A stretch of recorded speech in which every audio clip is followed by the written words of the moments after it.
Hello, everyone. Welcome to this episode of the Public Safety Drone Review. We are delighted to have you here this afternoon. We're going to give it just 1 minute to let everybody enter the room.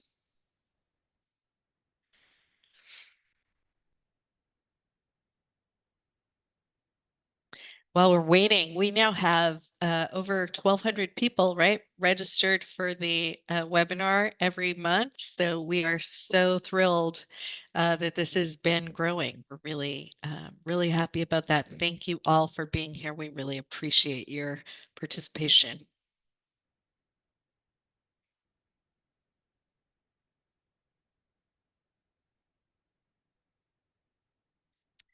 All right, seeing a lot of names, new and old. My husband's on here. Hi, Harry. Hey, Bree. All right. Let's get started. I am Miriam McNabb, editor of Drone Life, and with us today we have, as always, my co-host, Chief Charles Warner, Director of Drone Responders, Timothy Martin, Director of UAS Training at the Regional Training Center, retired police captain of Huntington Beach, California, and our guest today, we have Stephen Katz, VP at Flying Lion, which is a drone services company specializing in drone as first responder applications. So thanks everybody for being here. Before we dive in, we have a lot to talk about as always. I just wanted to remind everyone that this is being recorded and will be found later on the Drone Life TV YouTube channel. So you can find it there if you have to step out the meeting. If you have a question, please do put it in the Q&A. We try to get to as many of those as we can, or feel free to utilize the chat. Okay, so getting started. The first thing we have to talk about from a news perspective is the big drone as first responder waiver breakthrough that came through. I have referenced our article on Drone Life. Sorry about that. I try not to self-promote too much, but since I know my article came straight from the notes that Chief gave me, that's the one that I've referenced. You can find a list of the articles that we're discussing in the webinar chat.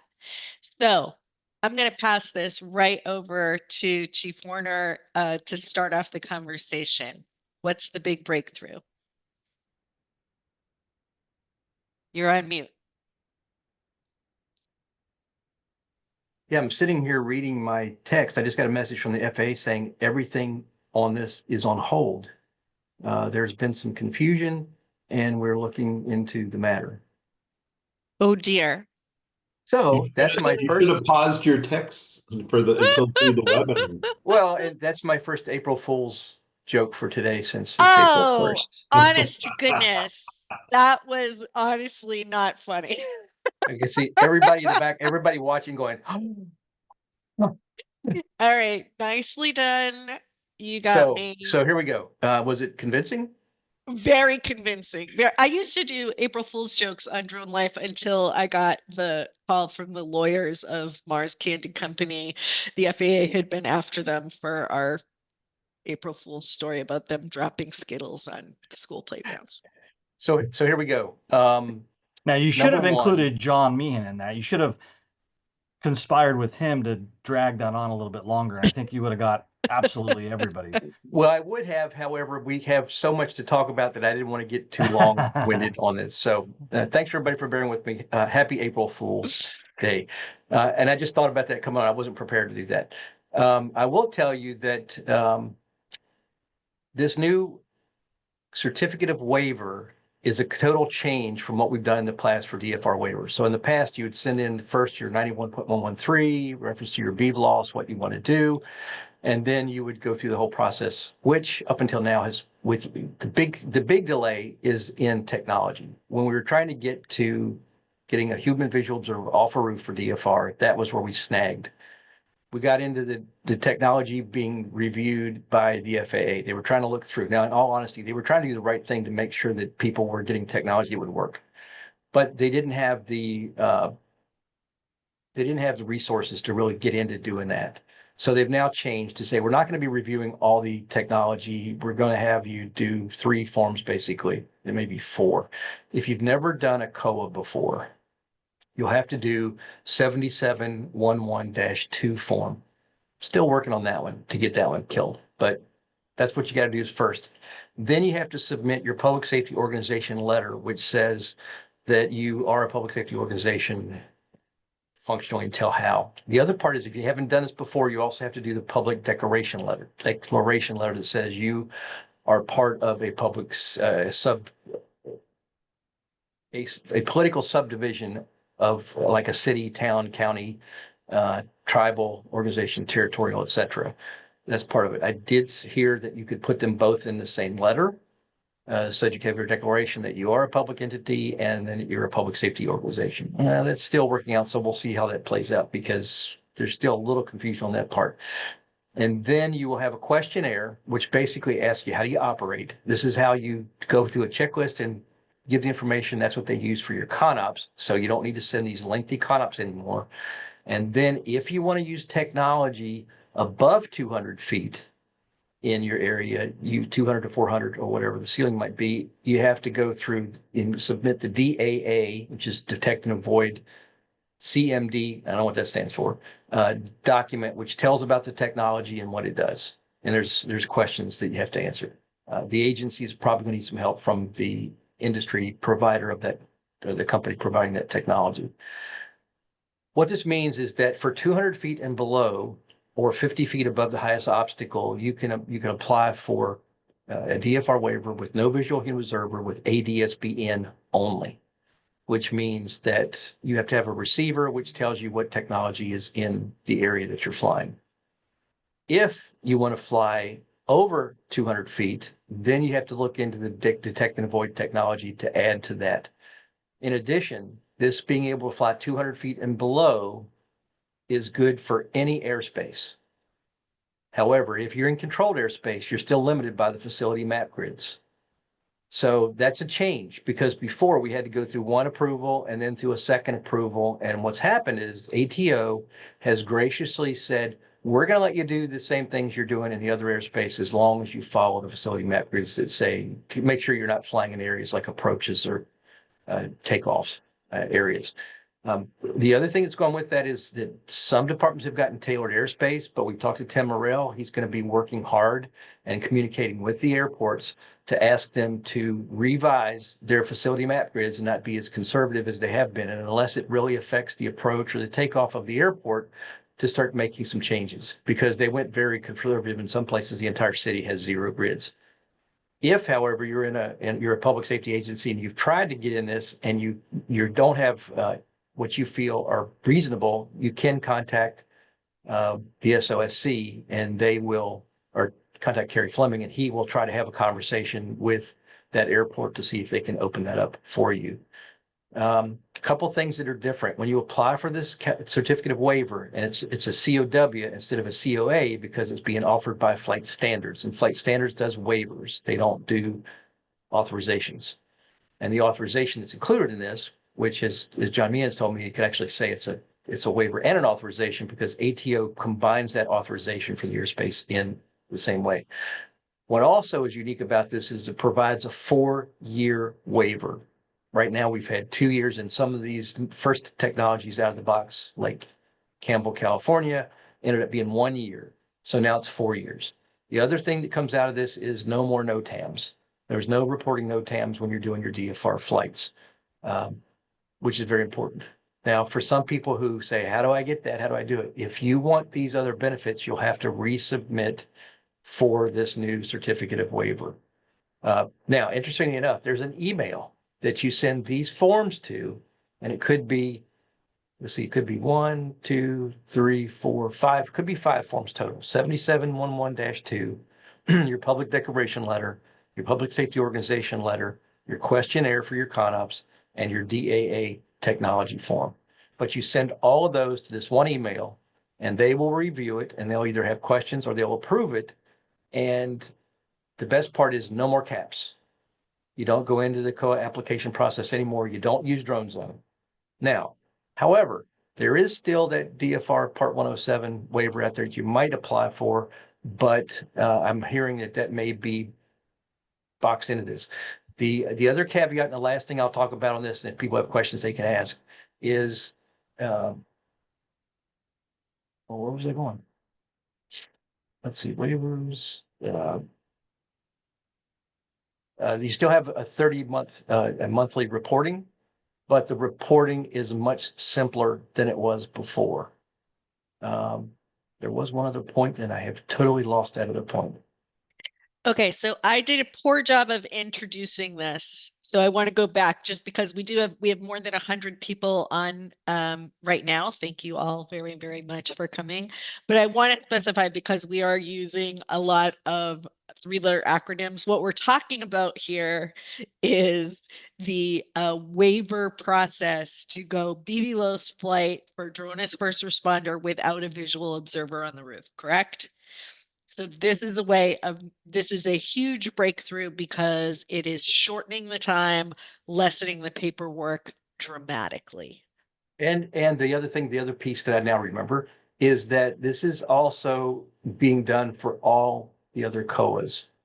So there's no more tactical beyond visual line of sight waiver. There's no more COA under DFR. Everything goes through here. So that's So different.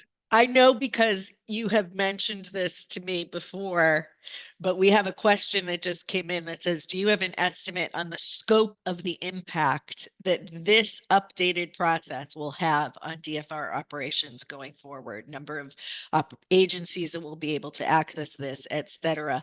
And I know you do have an opinion on this. Yeah, I think that we have seen such great interest from especially law enforcement. We're seeing a little bit on the fire side, but really big from law enforcement. I think that we have somewhere in the neighborhood of 40 to 50 that are either approved or in process currently, but a lot of them have been waiting to get the visual observer off a roof because that is a cost prohibitor and it's a weather prohibitor. So you can't operate with that person on a roof. I think you're going to see this go from what we've seen as these trickles into a full out flow. I think you're going to see us jump into hundreds very quickly. And within a couple of years, we're going to see thousands of agencies that have DFR programs. Okay, a couple more questions came up in the comments. We've got, if I'm not running drone in a box, but a mobile deployment platform, these forms are what we need.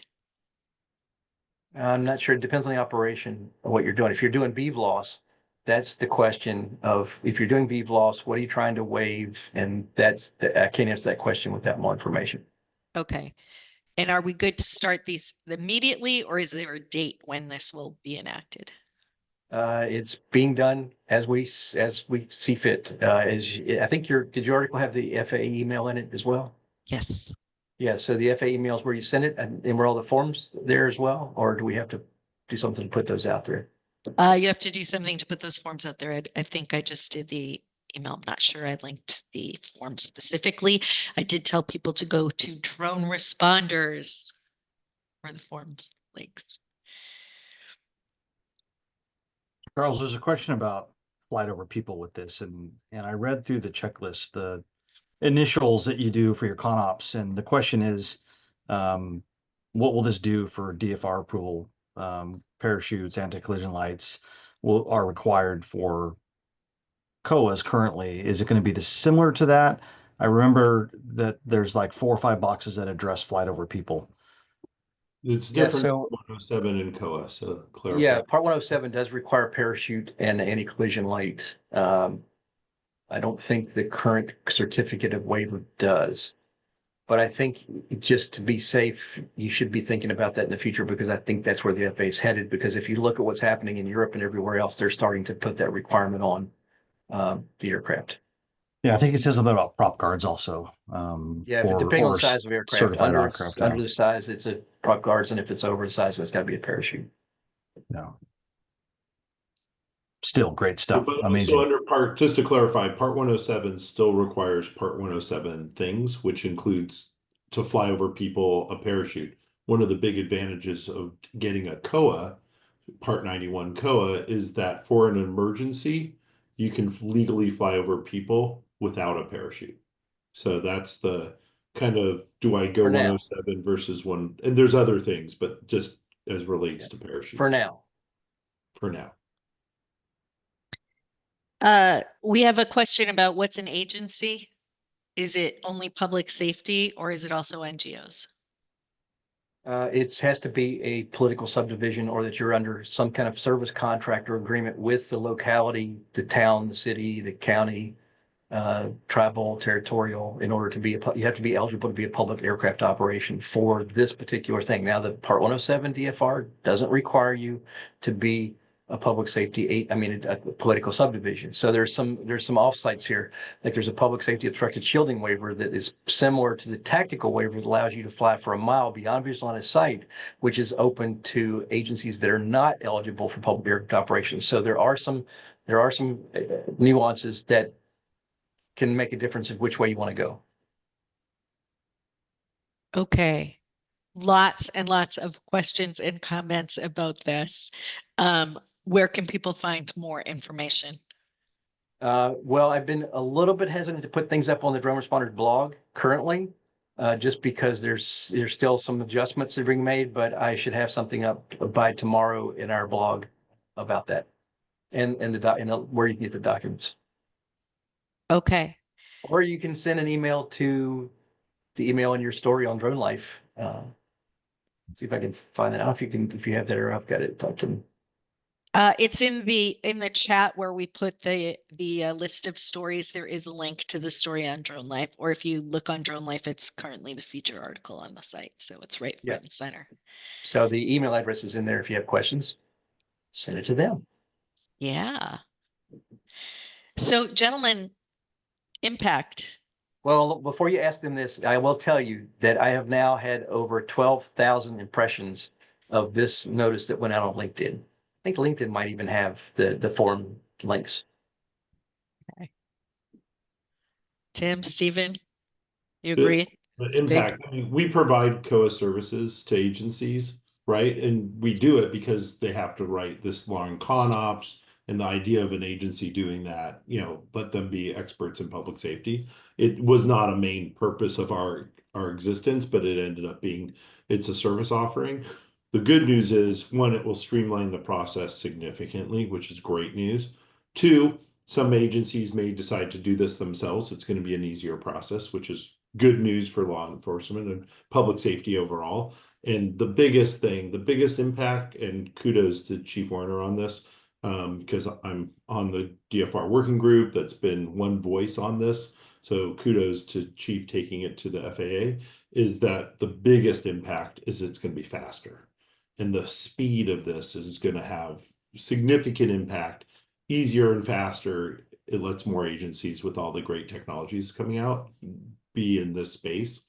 And I think right, and they may be not DFR as we think of it today, but in this space to be able to do this. And I think a similar comparable, I think, would be looking at what happened with Part 107 DFR waiver that we ended up getting through from Fort Wayne, Indiana. The comparison was their COA was 10 months in the process and still holding, where in between that time, the Part 107 DFR waiver, which is very similar to a lot of what you see in this new process, was done in 5 weeks. So 5 weeks, 10 months, big difference. Yeah. Yeah, as far as the impact goes, I think the biggest impact I see, especially over the shielded waiver, where you have agencies, small agencies out there in this country that would never get a COA. They would never get radar or technology to enhance their operation. They're going to deploy from the trunk of the car or rooftop modified DFR type stuff. Those are the ones that are really going to benefit from this, because now they can truly do public safety operations without having to have that budget to have docks and radars and that kind of stuff. So Yeah. I think it's going to impact them a lot. That's a really good point, Tim. Let's talk about a field. The bigger market is the field deployed drones, or what we call, tactical drones. So there's a missing person, they're about to go search the woods, somebody rolls up with their drone, they launch it. If they have this BV loss, up to this point, you would have to call SOSC if you had a COA, or under 107. If you had this, you could fly out over this forest at 200 feet as long as you had ADSB, a system on your rig or in the town that you're Yeah. monitoring. You don't have to get any other approval. You're flying low, safe. You could go save a life way faster than trying to get approval. So it works. This works for tactical drones, and it's built for DFR, and that's what's driving it. But there's non-DFR applications all over the place for it. Yeah, and just So to Yeah, be and I think clear, that, the go ahead, public Charles. safety obstructed shielding waiver is available for all public safety agencies, regardless whether you're a public agency eligible, I mean, agency, a public air, help me with this. PAO, Public Air Force Operations. If you're not a city, town, county, whatever, you still, as a volunteer fire department, a search and rescue organization, or nonprofit, under the public safety obstructed shielding waiver, allows you to fly a mile beyond visual line of sight, as long as you're under the facility map grids, et cetera, et cetera. So you have that option. if And you that, get that waiver, you have to get a waiver for that, correct? That's a You do. 107, just to be clear. yeah, and as great as DFR is, there are a whole host and list of mission sets out there that public safety is flying daily that DFR drones can never do. Yeah. And that's where this is going to greatly help and enhance cities in that respect. Absolutely. All right. So started with some good news, and thank you all for participating in that discussion. Again, drone responders will be adding more details on their website, and please do reach out to the FAA directly through the email link found in the article if you have specific questions about your operations. Hey, All right, we're going to move. I'm sorry, Charles, there's a bunch of questions that probably only you can answer, and rather than taking up more time talking about them, so we can move on, can you answer those? Because I can't. Yes, apologies. Sometimes we don't answer all of them because it depends, or we need to research this. So FAA is the final voice on this. So Yes, I will work on that. Thanks, all Charles. right. All right, moving on to a little more general discussions, some good, some bad. First, we're going to skip one because we're going to put it last, since it segues nicely into what we want to talk about with our guest. Little Rock, Arkansas, discussing shot spotter and drones. And so this was one of those slightly discouraging stories, to be honest. And the reason I found it discouraging from my perspective, I don't know what you guys thought, was because this was a huge discussion in the city council meeting. It touched on all of these things, but essentially it was kind of all technology, shot spotter and drones, and the differentiation between those two things was not really fuzzy. It was kind of, there are issues with all police technology, and so we're going to lump those two things together. Sounded like not a meeting I would have enjoyed participating in. There were all kinds of issues, but it comes down to education, education, education again. And how do we deal with that when people are watching, sci-fi movies, war movies, all things sort of surveillance, technology, everything's weaponized. How do we actually say, no, this particular tool is used to de-escalate situations, to rescue people, to limit accidents and dangerous interactions between suspects and officers? How do we do that? What'd you guys think about the article? So the article brings up a really good point and a trend that I'm noticing, is that city council meetings are becoming more and more of the location for arguments and debates and where the anti group will come out on any subject and start arguing, and drones and technology is obviously one of those subjects. Don't ever underestimate a city council meeting and the impact it will have on your drone program or your technology, because if you're not there to argue or defend or have your chief be educated on the subject, the outcome could be not what you want. For example, a recent city council meeting, the subject of approving a California city's drone program came up, and there was two or three very vocal people that came on board, and they had their ducks in a row, and they argued against the use of Chinese drones. And took everybody by surprise, the chief, everyone. They didn't have an argument, and the city council came forward and said, "You may proceed with the drone program, but your drones have to be made in America."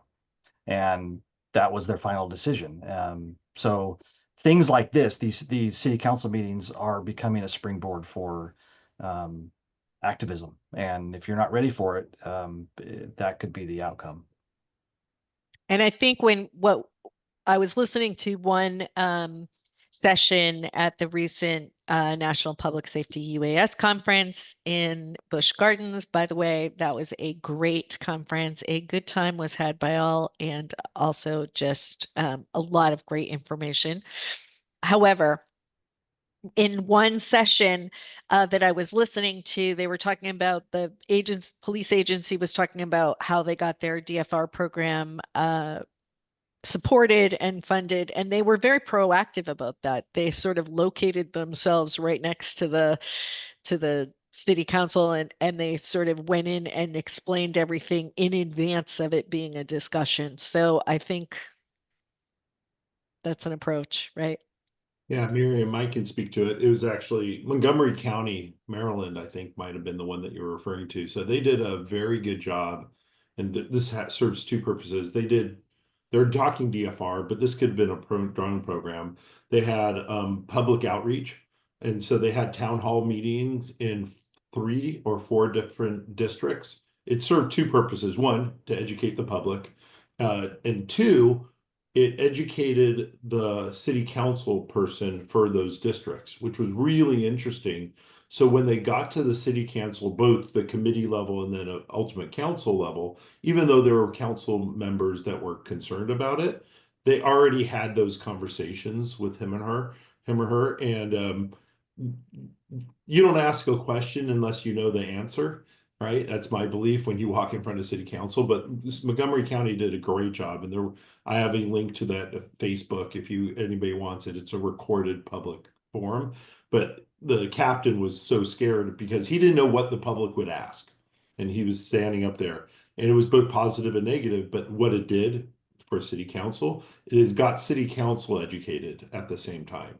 So it did serve two purposes, and highly recommend that, whether it's DFR or a tactical drone program or even something for your SWAT, educating the public on your community the best way you can. And public forums are always a good way to do it.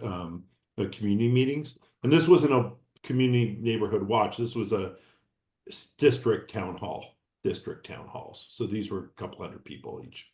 So it worked real well for them. And I'm skipping around a little bit, but another story about this, which I think we can touch on, is in Cleveland. This is what happens when you don't get your city councilors totally on board. Worst case scenario, of course, is that they nix your program, but the otherwise, this is a discussion about how city councilors now want a less restrictive drone policy. Once you've enacted something, it's harder to walk it back than it would be if you just hadn't made the rule in the first place. So their city council, when they first brought drones in, said, we don't want you doing, any kind of surveillance, anything that could be construed as surveillance. We don't want you doing crowd control. We don't want you over parades, etc. Now they're realizing, gee, that could actually be a really good safety tool, and they're in the position of having to walk back the drone policy that they enacted. So that's consequences of not getting everyone on board. All right, I am moving fast because I want to have plenty of time to discuss. Did you guys want to say anything about that? Sorry to interrupt. No, I think I'd rather walk it back like that than become more restrictive, and um, more and more states are finding that they rather have drones up in the air monitoring crowds than having boots on the ground with shields and sticks and impact weapons confronting these crowds. So I like that. I like that they're walking that back, especially a city that has, you know, restrictive policies like that. I think that's good for the industry all around. Yeah, Yeah. and we just need to see the drones up there more to kind of normalize it. This is how we protect a crowd, you know, as I've mentioned before in this show, you know, I'm from Boston, so the marathon bombing incident is still very, very much in our memories, and they immediately started putting tethered drones up along the route. Yeah. Unfortunately, the recent assassination attempt, a drone would have been. So let's not just think of the drone monitoring the crowd. Let's think about the drone monitoring the rooftops, but also monitoring for the riots that we had across the country. But we had civil unrest. We weren't monitoring for police agencies. We weren't monitoring the crowd because there's plenty of police there. We were monitoring 2 blocks away, watching a retail.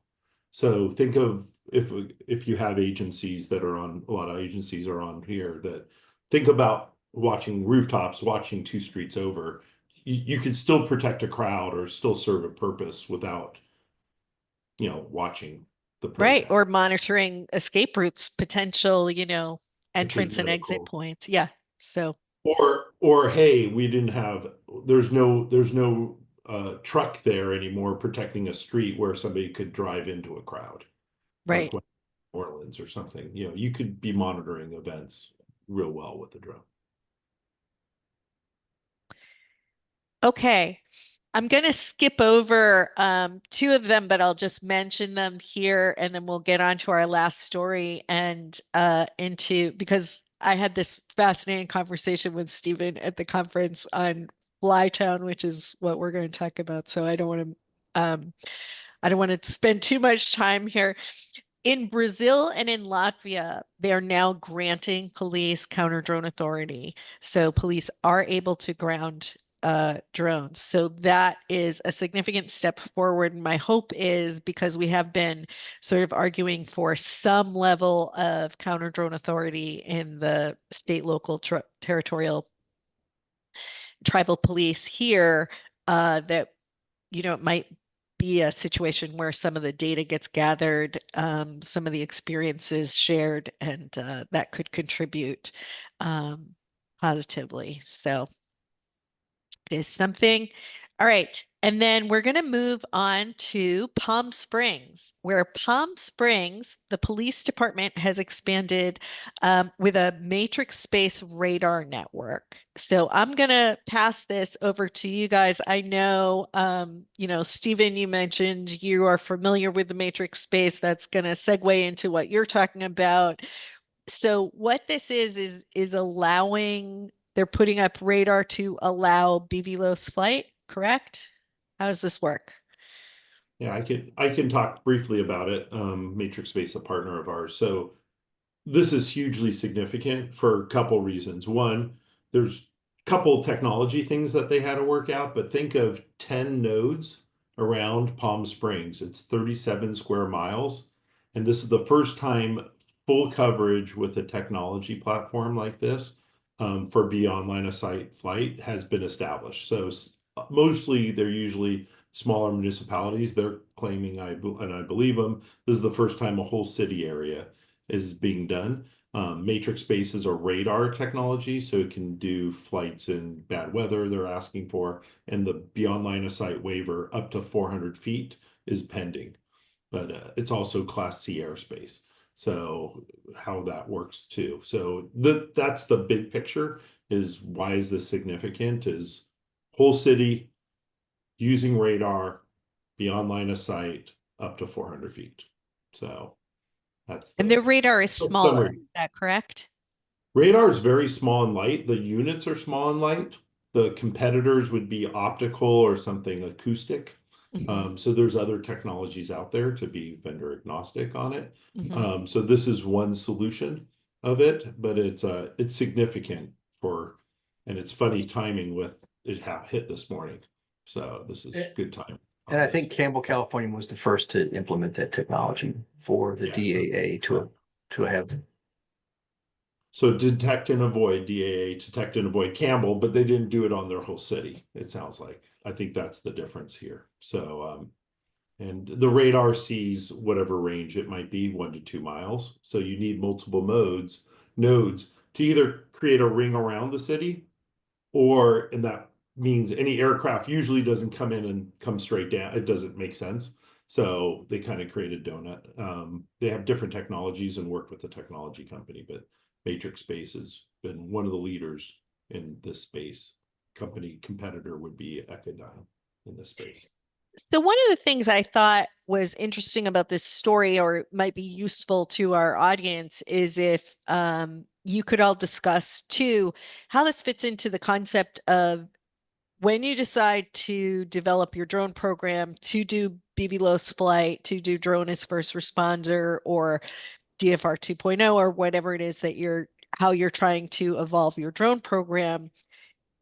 It isn't just the drones that you need to take into consideration. There is other equipment, there are other elements, there's training, can you talk about that from your experiences, Tim and Stephen and Charles, about how that works so that when people are thinking about this, they're making sure that they have sort of the full picture of what they're going to need. Well, at drone responders, if you go into the resource center starting a program, you'll actually have a document that says considerations and guidelines. Because what people don't realize is you'll spend more money on batteries than on the aircraft over time. And then you need to look at what your missions are, what you're going to fly, what type of aircraft, what kind of weather. Do you have any legal restrictions from your state or your locality that may determine which manufacturer you can buy from or not? And then you need to look at training, recertification. How do you keep your people current?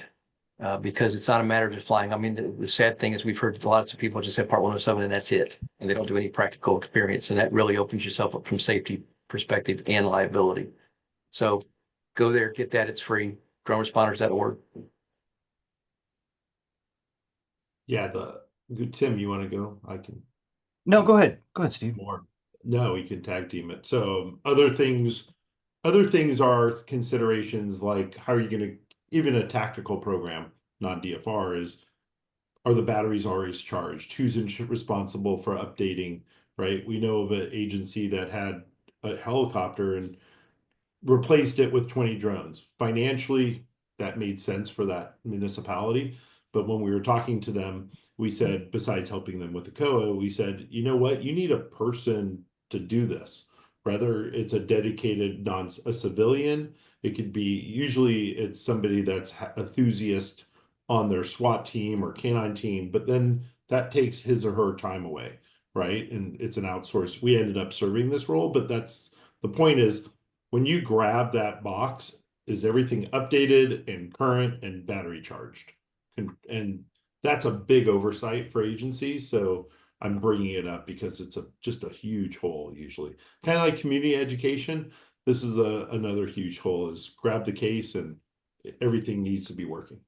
So Tim, I don't know if you have a suggestion on that. Yeah, I mean, that goes to one of the biggest, what the agencies find out starting new programs is that they just don't have, they shoot for, 4 people on a team, and then they realize quickly that that is nowhere near enough. They need multiple people on a team. Very few agencies have full-time drone personnel, so it's all ancillary. It's all, tie this into 5 other things you're doing. And, when the big one hits, some of those other people that are assigned to the drone team have other roles and responsibilities that are a priority over drones. So yeah, I think like Steve said, the equipment is a big deal, but also the personnel and what their roles are is also a big deal. Yeah, I think you have to think of this as a program, and you got to make sure that you're implementing an aviation program. So you've got to get the aviation culture in place and the safety in order to do this the right way. And the program itself is also about the documentation and all the stuff that goes with maintenance and the reporting, any requirements that you have for the FAA.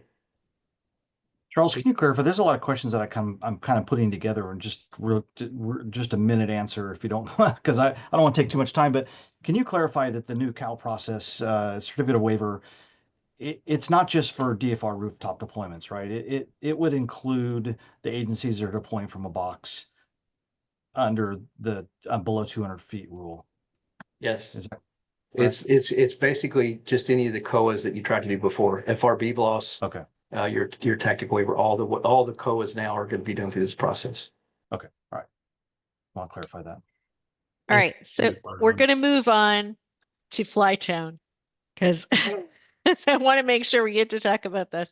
So let me just explain this. So I am absolutely fascinated by the whole concept of a ghost town. Who is not? This is absolutely fascinating. But Flytown, I've now messed up the introduction because people are thinking of ghost towns. But what Flying Lion has done is they have taken an unoccupied town and made it a drone training site, which you can train people to fly your drone around this abandoned town remotely from wherever you are. You don't have to travel to the middle of nowhere to this abandoned town, although that would be cool.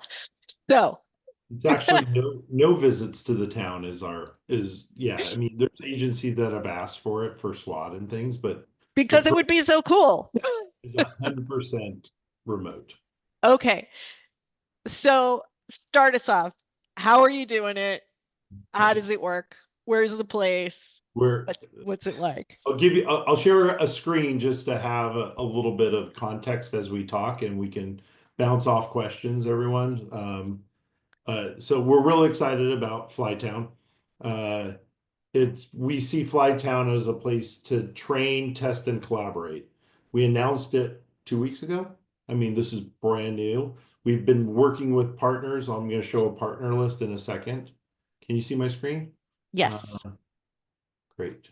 Saying I'm just going to leave it. I'm getting a big warning message, but if everything's working, it's good.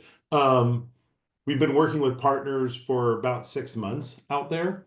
I'd show something live, but there's actually a sales demo happening right now, so can't do it for one of the vendors that's out there. But the whole idea here is, okay, so you have a practical for if you're learning 107, NIST has built a terrific course to learn some basic skills for practical flying.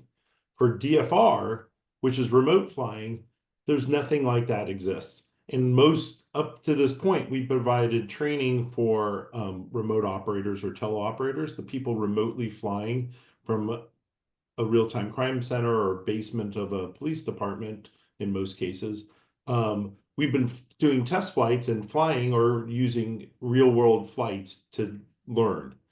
And it just doesn't work because one, legally, you're trying to find something or do something, it doesn't give you the reps. So the reason you do touch and goes in an airplane is the same reason we created Flytown.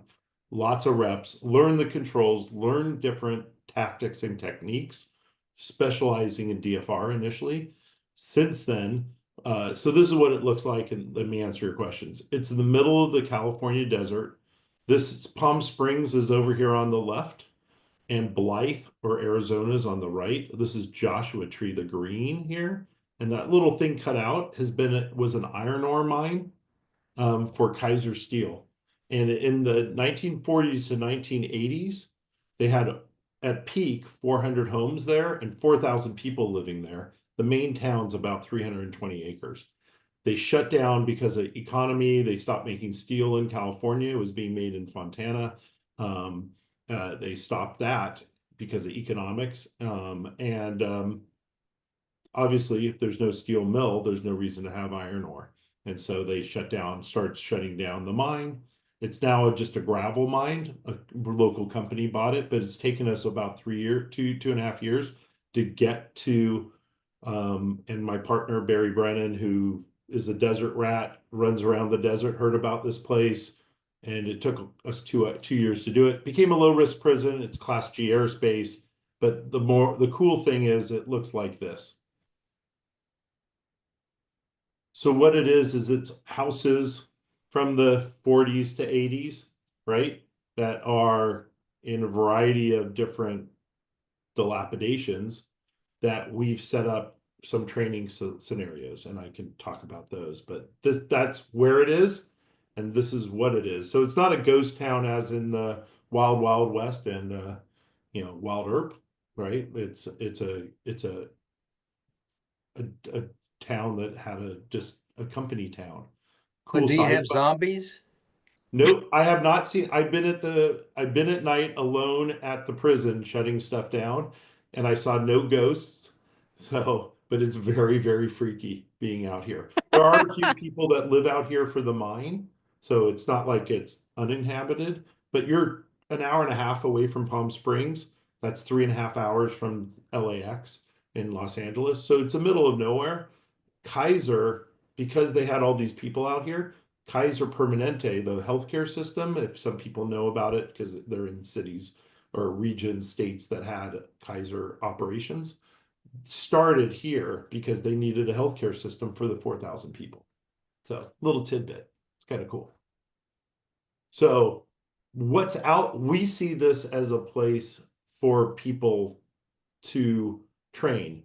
So let me tell you about the infrastructure first. So this is what's looking here. So we have it to make it really real world. We wanted to have sensors and systems as well as hardware. So right now there's two Nokia docks. They're our first partner. We have one DJI dock right now, and they can fly different variety of software. Also, any drone can be deployed for training here. That's really important. It can be any drone. We can put people out here and change batteries, and you can have any drone use the facility. We also, more importantly, have a Cassia G, which is a visual camera, UAVionics. UAVionics Flight Station, which is ADS-BN. We have weather stations, Tempest and powered by True Weather, and then we have Map Matrix Base coming in within the next 2 weeks. So we have all these partners out there, and the goal is for a software provider, a hardware provider, or an agency that wants to replicate their situation, their world, and see it up and running, we can most likely do it. And that's the goal here. And the ultimate goal is to do training. So around the town, we've set up 22 scenarios, over 20 scenarios that look like this. Shoot, no shoot, like go to this address and find the person with a gun, or right. And so you can see some are drop back, so you have to drop back and change exposure. Some are on different sides, so you have to practice your maneuvering, because the whole goal here is if we can have them practice here at Flytown it's a 3-hour session, it's a 1-day course, and then 3 hours individually. 1 hour is individual instruction, or maybe 2 people, but then an individual has 2 hours of flight time spread out over time. So the whole goal here is, this is a great license plate one where it teaches you to back off, lower down, and then zoom in, but you might have to change exposure, whether it's a license plate in a carport or somebody at a park under a tree. The same technique would be used. So when they use it here and learn it here on their software platform and the hardware platform that they already use, they're able to do it. And we also have the last ones. These are both visual and infrared. So during the day, and if we decide to flip them over, they become infrared targets. And then we have some NIST buckets out there because they're great targets. Questions? So is this for So- DFR only, or is it for any kind of training? You could use any training. So the funny part is we've gotten contacted since this by delivery companies that see addresses. Then they're like, hey, I want to do reps with my delivery drone. We've talked to a company that wants to teach somebody how to remotely fly, and they just they want to do the skills, and in their country they can't do it. They can't remotely fly legally, but they want to be able to. They see the regulations changing. They want to remotely fly heavy lift drones. We've had private testing, people wanting to test their systems, and then just product testing and demos, sales demos. So, but the main idea we started with and our vision and the reason we got approval is because we're going to be training law enforcement, right? Or for DFR initially, law enforcement and fire. So. Okay, so how did you develop this training? So you talked about the NIST standards. So you've incorporated NIST standards with, no, Yeah. you're shaking your head. No, there's not. There's no NIST standards for DFR. We put the NIST Right. bucket out there. We're Yeah. actually started having some initial discussions at the conference last month Mhm. about creating a NIST standard, but there is no NIST standard for DFR training. And we could do buckets instead of this. I mean, that's not the concept is go to a location, how do you maneuver the drone and the techniques of it. So that's why so the fly town, the training scenarios have been built by our team who both, well, Barry, we've trained many agencies, right? Probably 15 to 20 agencies on this techniques, right, during our startups of programs. So usually, historically, we put a human next to the group and said, go left, go right, pitch down, right, different techniques. We saw the need for it to be done remotely. So we built these scenarios based on Barry's law enforcement experience. He's a reserve for over 30 years. And but not just the law enforcement or 20 years, I'm sorry. But his law enforcement, but also our knowledge of DFR programs across the country. That's what I was trying to get at because honestly, I know this because I wrote a headline about it, but how many miles have you guys flown TFR now? Miles, I don't know, but Well, we flights. just hit Sorry, I over said the 60. wrong thing. We hit Flights. over 60,000 DFR flights this month. Yeah. So we So haven't. they are So yeah. So so we they've developed the training based on very extensive experience in what is happening on the ground. So So it is easy to say over thousands of flight miles. yeah. And the whole idea is why learn over your existing city? So you take what you learn here and then you apply it to your city. For one, legally flying over your city is not just risky, but it's ill. If you're flying a COA for non-emergency without a pair, you're now flying 107. You might be out of waiver. You're out of your waiver here, right? Or out of your 107 approval. So it doesn't make sense. You take what you learn here and then you apply it to your city. You still would do some local training, obviously learning addresses and learning the flow of things for your city. This is just, I don't know if anybody's ever watched anybody who's just started flying, or it's just like somebody just started driving. You're just starting to get your muscle memory, you're learning stick control, or in some cases, keyboards.